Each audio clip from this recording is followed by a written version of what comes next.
welcome back. Now this video is going to be a video specifically on basic outfitting. So if you played the game before, etc, and you don't need to know about this, then go someplace else. Okay, now I'm in a high-tech world, so the majority of things that you'll see here you might not see in many systems. High-tech systems have the most things in the shipyard and outfitting, and it obviously changes the way that their commodities market displays and has supply to goods. But let's have a look at the outfitting. The basic outfitting screen at the minute, you have different groups that you can outfit: hard points for your weapons and mining lasers, things like that. Utility mounts for shield boosters, chaff launchers, things like that, ECMs.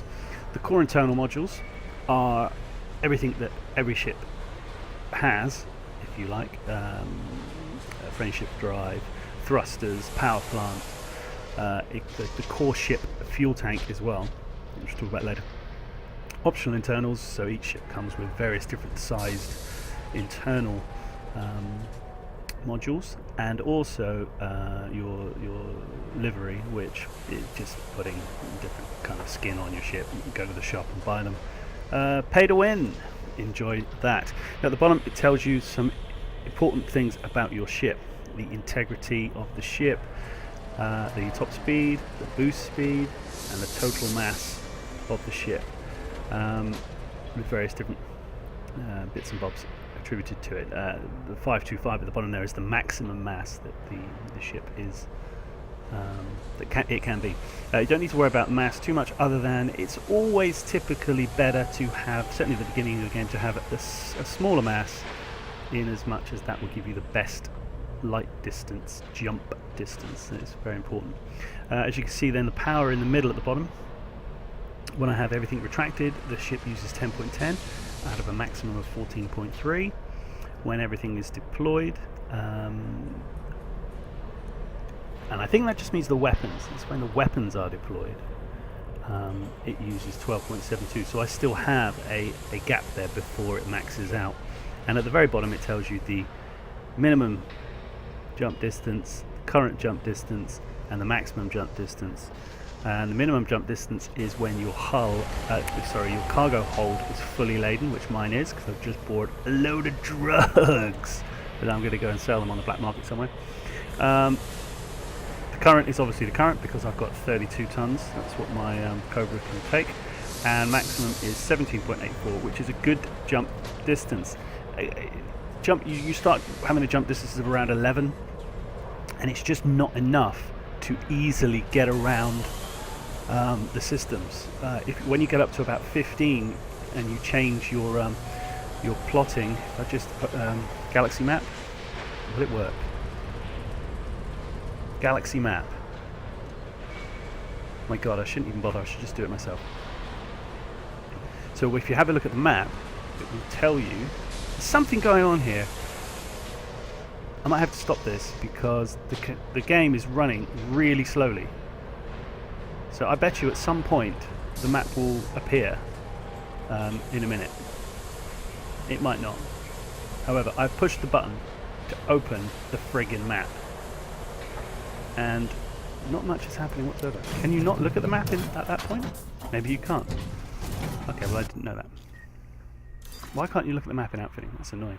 So when you go up here, look at these tabs at the top, and you change your plotting route, always make sure you change it to the fastest route, because otherwise it would just sort of, it will take you on system jumps that you don't need. So change, anyway, I changed to the fastest route, and it really helps. So let's get out of that. Let's get back to what we were doing. So also it tells you the insurance cost on the bottom right there, of if you die, how much you would have to pay to get your ship back with all of its modules that you bought, which is a fraction of the cost of all of the modules, and obviously how much money you've got. So let's go straight away and look into the hard points. And I have, as you can see, 2 class 2 hard points and 2 class 1 hard points. I guess they're classed as, I've never had a large hardpoint, so I've never had a ship big enough for it, but I guess the large hardpoints would go up to 3. huge hardpoints would be 4, and that is just the scale that they use.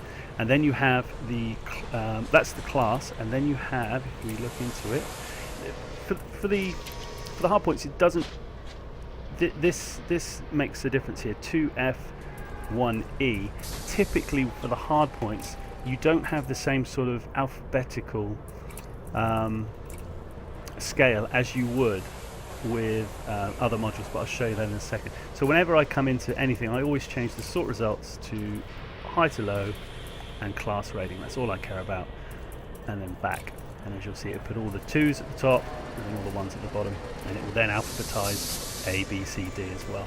Now, as you can see, a 2D beam laser can be gimbaled, which is what this little symbol means.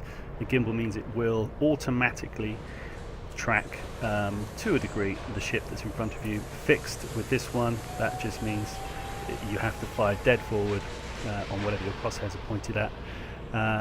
Fixed has are less expensive, but they do more damage, as you can see over on the right. That does 16 damage, that does 12 damage per second. Obviously the colours change depending on what is better or worse than what you actually have installed, and it tells you what you've got installed at the top. And turret weapons with this little symbol under the 2E over on the left, they are, I've never had a turret weapon, but I guess that when they automatically track whatever you're looking at. Turret weapons you've got to be careful with, because if wherever the hard point is, if the hard point's on the top, obviously it can only look at sort of like a dome shape, half of a circle cut in half with the center point at where your ship is, so it can only look at everything above your ship. And if your hard point is on the bottom, it's reversed. It can only look at everything on the bottom of the ship. That's basic turreting. But I think if you fire those turret weapons and the ship is sort of behind you but above you, and you have a turret on the top, the turret will be shooting at the ship, which is why they cost a crazy amount of money. And there you can see they do cost a lot of money. The damage is less because of the benefits in being able to hit things behind you, etc, etc. As I said, I've never used one, so I couldn't possibly comment. The class, the level 2 on the medium weapons, they're going to be doing more damage. As you can see, the two gimbaled beam laser that we have there does 12.5, and the one does 7.7. So obviously it's almost half as good. It's up to you what you do, what you put on. Lasers do thermal damage. They're better at taking down shields. Multi-cannons do kinetic damage. They're better at hitting the hull after the shield's gone. So that's basically the hardpoints. You choose what you want on there. There's a lot. They've improved this quite a lot now. There's a lot of different weapons you can put on and trial with all of them. It tells you what type of damage it does, whether it's kinetic or thermal, whether it's explosive, and when you go in there and have a look, it gives you so much information on what's going on. It tells you what the power draw is. It tells you with your power plant that you have installed at the bottom how that's going to affect your power draw. It tells you what ammo it's got. It tells you the range. It tells you the thermal load. So obviously lasers are going to put the thermal load up, and if you run them for a long time, your heat levels are going to rise and you might take heat damage. So if you have really high high level energy laser weapons, then you'll probably want to be getting some heat sinks or something else just to vent off some of that heat and make sure that you don't overheat too much, because when they overheat, obviously they'll stop working as well. Multi-cannons require ammunition. You can make some read more, look. Oh, look at this, there's all sorts going on here. You can make your own ammunition, but typically it doesn't cost much to restock it every time you dock. That's what you do. As you can see, all of these various different loadouts that you can have. So there are the hard points. I've never actually tried any missiles or anything like that, but I believe that the Seeker missiles are better at locking on and tracking, and the dumbfire missiles are much more sort of, you've got to be more precise on what you're doing. I don't think they'll track too much, but they probably will track a little bit, but not too much. So there you go. Choose your weapons, put them on. mix and match and have a place. Some of them are extremely expensive, some of them are less so. Again, I've never used plasma accelerators, I've never used railgun, torpedoes, frag cannons, normal cannons, mines. In fact, I've only used beam, pulse and multi-cannons so far, but I might well be looking at various different weapons. So go in there, have a look and play, check to see that your power plant can take them, and have a little look.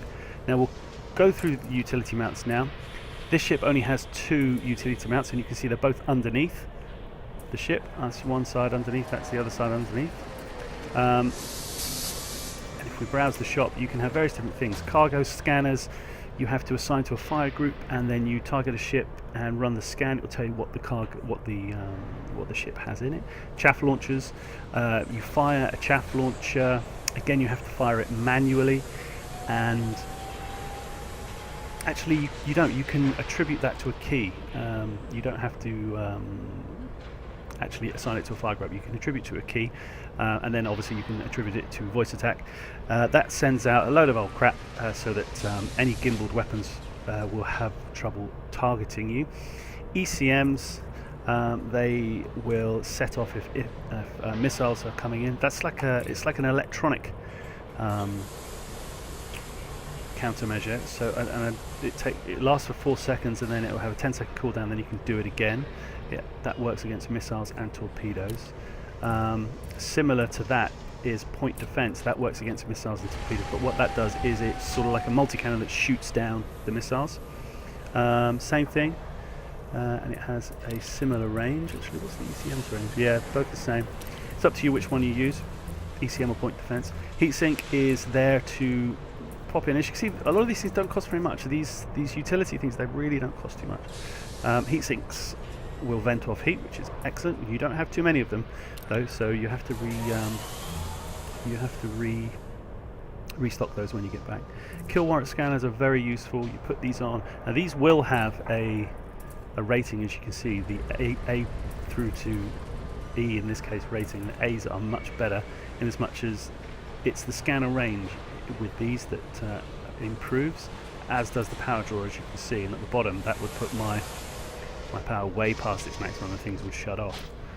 So these A-size warrant scanners you would only have on a bigger ship, but these are great. You run these when you have a ship targeted, and it will look across all of the different allegiances and see if there are any bounties attributed. Essentially, you just get more bounties when you kill things. That's what that's for. Point defense, we've been through. Shield boosters I've never used, but when you put these on, they just boost your shield. Pretty simple, as you can see. 16% shield boost there on the right. This one is 20% shield boost, and you can see in the bottom left the blue indication showing you that your shield strength is going up. But because of the weight, the point defense weighs half a ton. This weighs 3 tons up in the top right there. You can see that your top speed's going down with the red indication, and your jump speed in the middle at the bottom is also, your jump distance is also going down. So you're always looking at the cost versus the weight and the power draw on what's going on. Lastly, wake scanners. You see all these FSD wakes everywhere, these little white things. If you have one of these, you can scan the wake, find out where that person's gone, follow them, and then if you have a frameshift interdictor, you can drop out and try and interdict them and do some bounty hunting and pirating like that. Choose what you want. I think you can have no, you can't have a docking computer on here, it's on the other one. So these are all the different utilities you can have. Choose which ones you have. Typically I have, so I've got both a chaff and a point defense on at the minute, because my craft is still a bit slow and it helps a lot when I get into fights.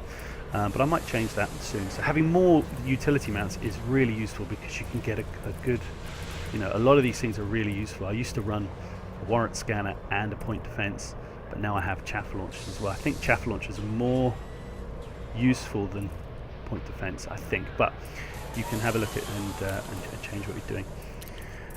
Onto the Corec Eternals then. This is very important, things that are going on with the ship. So the first thing is, irrespective of your ship size, this is only ever a class 1, I think. Maybe if you have a bigger ship this will change, I don't know. They cost a lot of money, they put a lot more weight on your ship, but they give you either hull boost. As you can see, the ship integrity, which is essentially its armor, its hull, has gone up to 302 in the bottom there. If you have like proper military grade, it goes up to 420. So that just means you can take a huge amount more damage before your ship, you know, it starts losing modules and things going wrong, and you know, it's essentially before you can blow up. But because of this military grade composite, you get 20% less kinetic resistance and 40% less explosive resistance. So that is literally just a boost to how strong the metal is on what you're doing. These ones are even more expensive, and they give you either thermal resistance at a cost of kinetic or explosive, and this one is the opposite. It gives you kinetic and explosive resistance at a cost of thermal resistance. All of these putting your mass up significantly. 27 tons. The lightweights that you start with cost, well, it looks like they weigh nothing. So there you are. Just keep an eye on what you want. If you've got a decent frame shift drive and you can go long distances, put these on.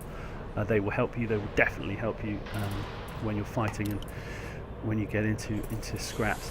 Now, the important things here about the power plant, thrusters, frame shift drive, power distributor, and that's it. So the power distributor and the power plant are extremely important. The power plant tells you how much power capacity you have. So I have this one installed at the minute, which gives me 14.3 megawatts to spread around all the different modules that I have, all the different things I have on the ship. Ideally, at some point, I will get this, because in fact the mass goes down, so it's 3 tons cheaper, 3 tons lighter, sorry, and it also gives me an extra at least 1.2 megawatts. So I will get that at some point. As you can see, my jump distance goes up, everything goes up, top speed goes up, because the mass goes down, and also I get more power to distribute around all my modules. So this is a really important thing. But the big ones, and as your ship gets bigger, they cost a lot of money. So I've got up to a B at the minute. At some point I will get the 1, if I'm going to keep this Cobra, which I might do because I really like it. Thrusters, same thing. So it's the A, B, C, D. That tells you how good it is, and typically it will go from a D, which is 4 tons in the top right there. You can see the C has gone up to 10 tons, but it's a better thing for your ship, despite it being heavier. And then when you go up to the B, it's gone up to 16 tons. The A should go back to 10 tons, which it does. And as you see, when I get that A thruster, a load of stuff will become better on my ship. Interestingly, the jump distance, it does change. It changes. No, it doesn't change, because the C thrusters that I've got are 10 tons in the top right, and the A thrusters are 10 tons. But look at all the other things that are better. The important thing in the bottom left is the pitch, roll, and yaw, which is essentially how quickly your bloody ship will turn, move up and down, and spin around. And it is so important when you're fighting. It's essentially your maneuverability, and that is just hugely, hugely important. Also, the very bottom left tells you how it alters the total mass and the optimal mass of your ship and modules and components within the ship. So there you go. The thrusters are very important. Again, I'm only on C thrusters at the minute, which isn't great, but if I go up to the B, I have a weight increase of 6 tons, which I don't want, so I'll probably jump straight to the A. But look at the power difference at the bottom. It's almost maxing out my power, so you've got to be really careful and work out what is more important to you. Again, this is one of the most important, the frame shift drive. I've got the B installed at the minute, 16 tons. Again, when I go to the A, look at the power difference there, hardly anything. So that's excellent. I will be getting this at some point, and it changes my jump distance so much at the very bottom. And also in the top right, you can see the difference in mass.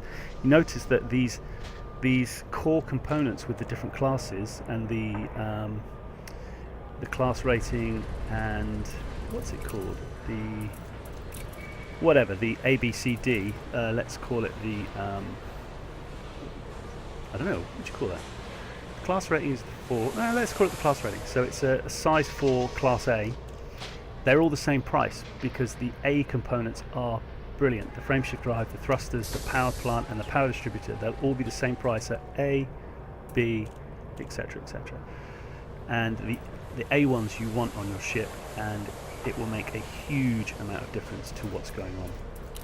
And it's typically a case of sort of juggling what you want and what you don't want.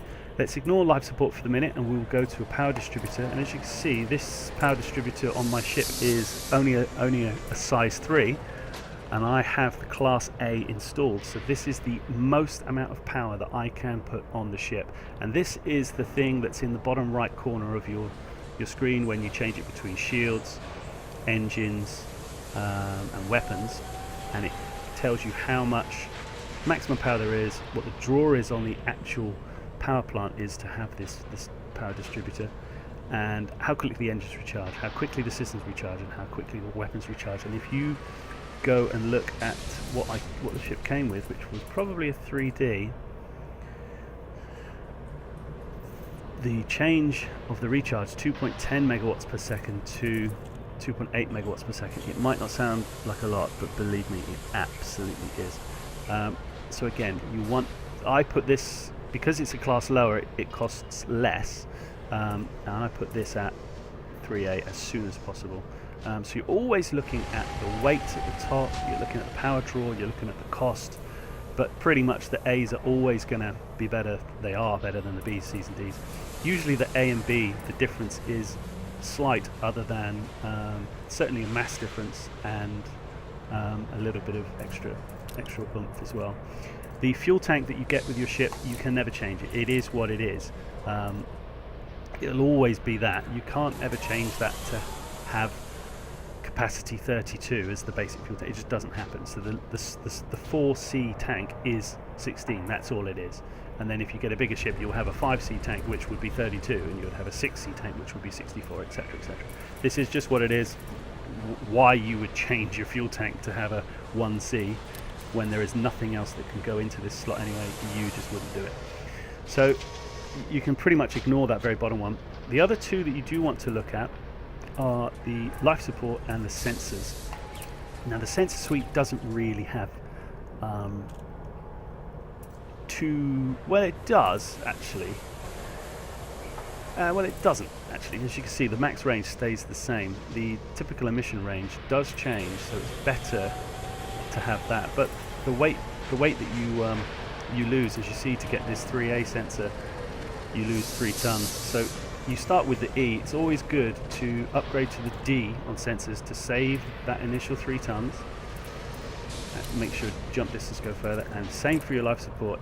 The life support is as useless as anything. You don't need it, but you start with the E again. It's best to buy the D, save that weight, and there is no point going back up for 25 minutes emergency life support. It makes no bloody difference whatsoever. So you just buy the D and save the weight. Okay, so they are the core modules. That's what you do. Then on to the interesting one, which is the internal modules, and there are so many things you can do. So if we look at, let's go to the first one. So as you can see, I've got 2 size 4 cargo racks, and each one of those gives me 16 cargo. If I use size 3 cargo rack, it would only give me 8, and these size 2 cargo racks, I could switch this scanner out and put in a size 2 cargo rack, but it would only give me 4 tons of cargo. So I could have cargo rack, cargo rack, cargo rack, cargo rack, cargo rack, cargo rack, and I'd have no shield, I'd have no scanner, no fuel scoop, and no hangar, but I would have, you know, a load more. I would essentially be turning this Cobra into just a bloody articulated lorry, which couldn't actually scan or do much. You can still scan because you can use your nav panel, but you can't scan, but you can still use your nav panel. So your level 4s are always your most important, and you would typically have your shield. You want the best shield you can if you're having a shield on your ship. If you're a miner or a hauler or a trader, you might not want a shield. You might just say, I actually do want another cargo rack, because the bigger ones get a lot bigger cargo racks, and you might want that. So typically you would always have your shield on as one of the highest ones, and again, the shield, we'll just take that first off. As you can see, these are all the different things you can put in all the different places, and the little dot indicates its highest maximum class level. So there's no point putting a surface scanner in a class 4 slot, because it can only ever take a 1 anyway, so that you're sort of wasting that slot. But let's go to the shield, and as you can see, I've got the high to low class. Yeah, we always do that. I've got the 4C. Ideally I want the 4A. Gives me a lot more shield strength in the bottom. You see that? It goes up. It only looks like it's going up by 16, but that's a lot. And the weight stays the same. That's very, very important. You would not put a lower shield on this ship. It just doesn't make any sense. The shield would be useless. So again, the A, B, C, D, E, F scale is what you're looking at, and you're constantly looking at mass versus power versus how much it's actually costing you in credits to see what it does. So as you can see, this ship has got 3 level 4 class 4s and 3 class 2s, and I have basic scanner, fuel scoop, hangar with a vehicle bay, and the planetary approach suite. You'll never change that. Every ship comes with that now. That's why they put it on sort of like class 8, but it's actually a class 1, as you can see with the dot there. It's a bit weird. They might do something a bit more interesting with those later on as the game develops. But let's look at what we can or cannot put on each compartment. AFMs are sort of like automatic field maintenance modules. Typically these are only put on bigger ships because the power draw on them is friggin' huge, but they can do some interesting things. They can fix modules, they can restore broken modules, and you do need ammo to do it.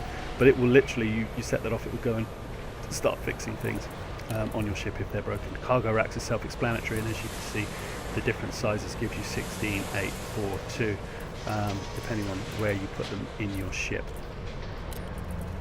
The cargo racks is interesting as well, because obviously that cargo rack I have has a max tonnage of 16. So when it's empty, it's 0, and when it's full, it's 16 tons, which will make a difference on your jump speed. Let's come out of that. Collection limpets. These are let's talk about the limpets while we're here. So we have collection limpets, fuel limpets, prospecting limpets, and hatchbreaker limpets. Now these things you have to fire off, and they do various different things. Collection ones can be set to go and pick up certain, if you target sort of like a canister that's floating about, fire off your collection limpet, it will go and get it, bring it back, stick it in your cargo. So it's like an automatic cargo scoop, really. They are invaluable when you're mining, because they can also be set to automatically. If you don't have anything targeted, you can just fire off the collection limpet, and it will just, anything that pops up, it will just grab it and bring it back, and it will just keep doing that for as long as it runs until you have to fire it off again. They're wicked, and I might even think about putting one on my ship soon, because the cargo scoop mechanic, I'm just getting so bored with it, especially because of the materials that have now been brought into the game. And now I see materials and I'm like, nah, I can't be friggin' asked. Hatchbreaker limpets are same thing. So you would come up to a big ship like a hauler, you would scan it, then you would use a cargo scanner on it, see what's in it, and if you want something, you go, right, fire that off. It will go straight up to the ship.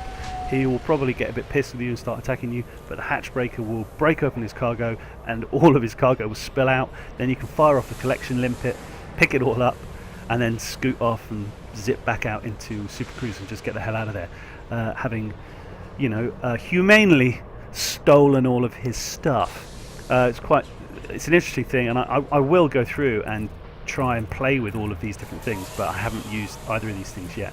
Fuel transfer limpets, this is more to do with if you're in a wing, but also if you have one of these, I think, and what it does is you can target a ship, fire that off, it will take 1 ton of your fuel and give it to the other ship.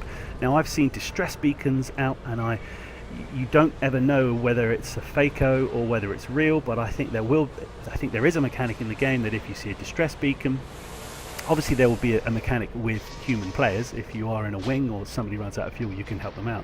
But there are distress beacons out there, and I think you can target them, fire that off, and they will give you a reward for giving them some fuel. Haven't done it. I think it's in there. I can't say for sure. Now the prospecting limpets, again, this is a mining thing. You fire that off at an asteroid, and it tells you what the asteroid's composition is. It doesn't mine for you, so it'll tell you what that asteroid's composition is. And the important thing about doing that is when you do it on an asteroid, when you mine it with a mining laser, back up in your hard points you need mining lasers. There's only sort of one type of mining laser. It gives you double yield, so you will get double of everything if you fired a prospecting limpet off to it. So a great mining ship will have masses of cargo racks. It will have a collection limpet, and it will have a prospecting limpet, and it will also have down here a refinery, but we'll get to those in a second. So the limpets, there you go, that's all the limpets done. Docking computers, it's only ever a size 1. It's actually as cheap as chips, and it plays the Blue Danube. What can you say? It plays the Blue Danube. It docks you really quickly. Got to be careful using a docking computer though, because in order to turn it on and off you have to go into your modules panel on button 4 on the right panel, and you have to physically turn it off, because when it docks, it will dock the initial part of the dock. When it goes into the airlock, it goes in so slowly that you will always get scanned, so you cannot smuggle or have any illegal goods on you, because you'll get fined, and nobody wants that. But what you can do is the docking computer only kicks in when you slow down enough, so it allows reckless commanders to go into airlocks or go into land really quickly, and then you can slow down enough to turn the docking computer on when you're inside the actual station, and it will again very, very quickly land you straight down on the pad. I've had good fun with those, and just because it plays the Blue Danube, it's excellent. FSD interdictors, we talked about these before, used with the utility mounts of a wake scanner. These allow you to pull ships. You have to be behind them, set that off. There are different ranges, etc, etc. They are very expensive, but they pull targets out of super cruisers. I'm sure they're very important if you want to be a proper bounty hunter. And some of the missions that you might get will require you to have a flameship interdictor, because you'll be chasing somebody across the galaxy, and you will need to pull them off. Used with a frame, a wake scanner, brilliant. Again, I've never really used that, so I'm going to get into that and have a little look.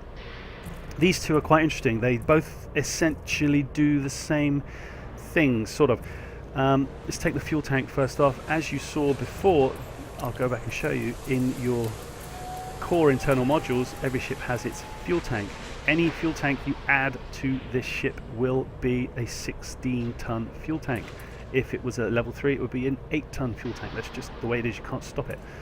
Now what you could do is you could go into your optional modules, and you could stick another 3 in this case, 16-ton fuel tanks, which would give you 4 times the jump distance that you could do before you would have to refuel.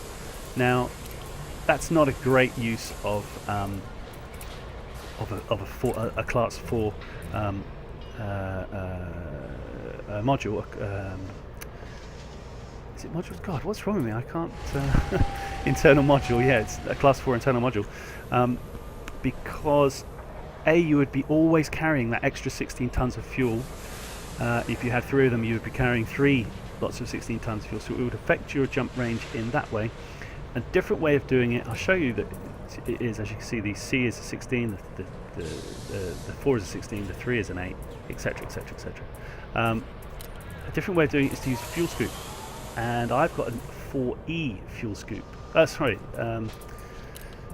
could put a level 4, as you can see here, the 4 dots on it say I can put a level 4 fuel scoop on it, but that would be so ridiculously big, it would fill up my because my fuel capacity is so low, because it's a small ship, it would fill it up really, really quickly. So the way I've set mine out is I've only got a level 2 fuel scoop. A, it's a lot cheaper, and B, it works for my ship. It only scoops at 0.6 ton a second, but I don't have that much fuel to scoop up all the time, because I've only ever got 16 tons of fuel to do anyway, so it really doesn't take too long to scoop up. And at the same time, you're sort of scanning the planet or the sun that you've jumped into, and you run your discovery scanner, and you could, so that's what you do.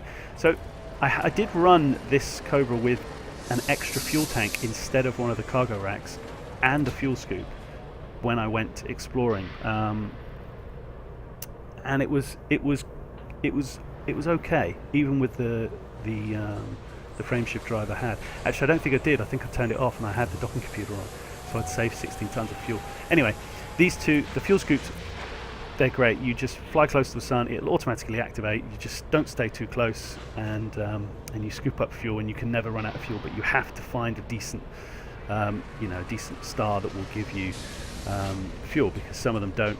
Some of them are just ridiculously hotter than normal suns, like our sun, and if you get anywhere near them, you just frazzle. Especially like the white ones or the purple ones or the brown ones. You just stay away from it. So yeah, but the fuel tank can, if you put one on, it essentially doubles the amount of distance you can go total with your jumps. Your jump distance will always be the same. The bottom where it says 17.84 light years on mine, that's the maximum single jump I can do, but I can do more of those maximum single jumps because I will have twice the size of the fuel tank. Hull reinforcements, they're actually quite similar to the alloys and the military components that you might have on in the core modules that you have. I've never put these on just because of the weight, but looking at it, the weight, it makes quite a difference actually, and the weight doesn't change that much. However, you lose a module. I've got a fuel scoop in at the minute, and I've never, since I've had this Cobra, I don't think I've been blown up, so that's good. It also gives you more resistance, tiny bit percentage of resistance, but obviously the mass goes up. If you've got space for it, that could be not so bad actually. I might have a look at doing that. Planetary vehicle bays can only be a level 2, as you can see here. The 2 dots tells you it can only be level 2. I've got the one I've got. I'll show you the one I've got so it's not confusing. On this level 2 class 2 slot, I have the 2G, just purely because it's half the mass. It's just a no-brainer really. It's more power draw, but I've got plenty of spare power in the ship anyway, so half the mass. Because it's only a 2, it's only one vehicle slot. As they go up, if the ship can take more, you can get more than one vehicle slot, and I'm sure later on in the game they'll bring out more vehicles. So we've done that. Prospecting Limpets we've done. Refineries are extremely important. Mining, I'll talk about mining in a different video at some point, because I'm going to go and do some. But refineries, and my ship can only take level 2 refineries. The important thing with refineries is the bin count. Okay, so that obviously this is as they go down from 2A to the 2B to the 2C, the bin count comes down. The 1B might even be better, but yeah, you can work out what you're doing, because if you have a really big ship, you're going to have like a size 3, 4, whatever refinery to have the maximum bins. Maximum is 10.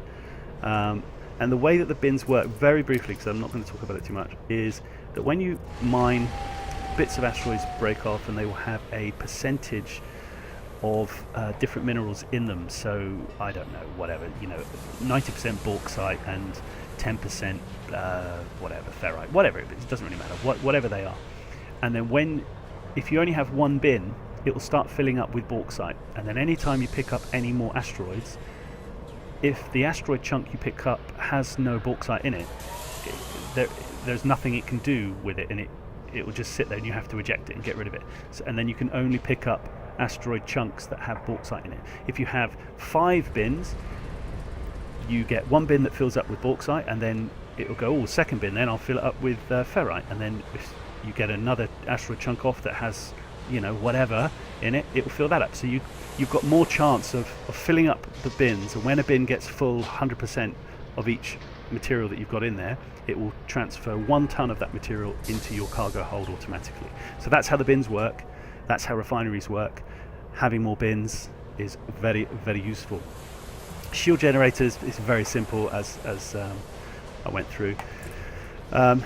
This is only showing level 2s, sorry, because I was on a level 2 slot. If I go back into level 4, you'll see that the refineries will go up to level 4, and as you can see, 10 bins on the refinery, so there you go. Same thing for hull reinforcements actually. Oh, there you go. Yeah, I was looking at the level 2s. Yeah, that could make a huge difference to your ship. That's quite interesting. I've never really looked at those, so I might have a go back and have a little look at that. And again with vehicle bays, so as you can see, that's got 2 vehicle slots. I'm not lying. There you go, just to show you what they can do. And these limpets, because I've set it on a class 4, you can see that the fuel limpet, prospect limpet, hatch breaker, and the collection limpets, there's no point putting it on anything above a level 3 because it doesn't go above a level 3, so there's no point. So there's your shields, very, very simple, get in there. There are a couple of different shields you can put on, such as these bi-weave shields. What I'll do is I'll put it onto my shield just so you can see that more clearly, because it won't allow us to put a second shield on. I've got the 4C, I want to put the 4A on, I will at some point as soon as I get there, but you also have the opportunity to put these other shields on, bi-weave shields. So you have bi-weave and you have another type of shield which isn't here, but I'm pretty certain there's another one, but this one gives you more. What does it do? Yeah, this one just gives you a much quicker recharge rate rather than, but it reduces the actual integrity of the shield. The shield's actually less. So you choose your money, choose which one you want. Now, shield cell banks, I've never used these, but when you put these modules in, it just boosts your shield. That's all it does. It just boosts your shield. Here we go. Look. So it doesn't boost your shields, it repairs your shields, and it will try and repair them as they get damaged, but if it collapses and you have to have your shield, you know, when the spinny thing goes around your ship icon and you have to get that recharged and it's back on, as soon as it's recharged and it's back on, it will start to repair it again because it never recharges fully. But that's what they do. I've never had one on. Yeah, I might have a look at that. What do they do? Spin up time, shield reinforcement. Yeah, it gives you an extra. I don't know. I need to have a look at those because I've not looked at those. And again, those have an ammo count, and you can only use them. I guess you'd have to fire them off yourself, which probably you can attribute a button to. I think you can actually. I think I've seen that in the options. So you could again use this voice attack to set that off, to boost your shields. I've never used them, so I can't really comment. Stellar body scanners. Again, let's put it on the one I've got because there's no point putting it on anything else. I don't have any class 1s, but I have to have, well, you don't have to have a scanner, but I want to have a scanner. So your stellar body scanner is your main scanner in the bottom middle of the screen. Currently I have the basic scanner in there, which is 2 tons. I will go up to this one, pretty sharpish actually. I don't know why I haven't already. Same tonnage and a much better range. And then that one is just ridiculous. In fact, I could probably buy that. If you are an explorer, you want this. The fact that this active range with the infinity sign there, that just means when you set that off in a system, it will just go out and every single thing in the system will show up. Whereas the one I've got, I have to be within, you know, I have to be within a sphere. I have to be the midpoint of a sphere of 500 light seconds in any direction for anything to show up, which 500 light seconds, as we know, is not much. I've got to go and do a mission in a second where it's 500,000 light seconds to get to the bloody planet to go on, which I'm not looking forward to. In fact, I probably will buy this now because I'm going to try. I just want to see what it's like. Okay, so I bought that. That's absolutely fine. So I've gone up to the D. And lastly, which I will use for when I go exploring again, is a surface scanner. I didn't take this last time, and that was my own folly. You really should. If you're going exploring, get both of these scanners. You run one, you target the planet or the star or the astral field or whatever the hell it is, and then you wait until your onboard scanner scans it. Then you run this detailed surface scanner, and when you sell your exploration data, you get way more money, at least double, I think, probably. But I need to work out what that is, but I certainly will take one of those when I go exploring, which will mean I will probably get rid of my planetary vehicle hangar because I'm not going to be going down on to the surface of the planets, so that's what I will do. So there you go, that is the basic I'm not going to go into library or livery. It's just, you know, put what you want where you want it, and you can go and buy some other bits and bobs if you want. These are the ones I've got. Ooh, Luna. I didn't know I had that. I don't. Yeah, I might change it because it's it is a bit dark at the minute. Yeah, I'm going to leave it on polar. Dashboard, you can buy bobbleheads, you can do all sorts of things, which I'm not going to do. And I don't think my decals have upgraded since I last... Ooh, peddlers there. Scouts will go up. These are attributed directly to your ranks. And mine are shit. So there you go. That's your outfitting, and I hope that helps. As I said, if you have sat and watched this video and you know how to play the game, well done. Good on you. Appreciate it. And I will see you next time. Bye.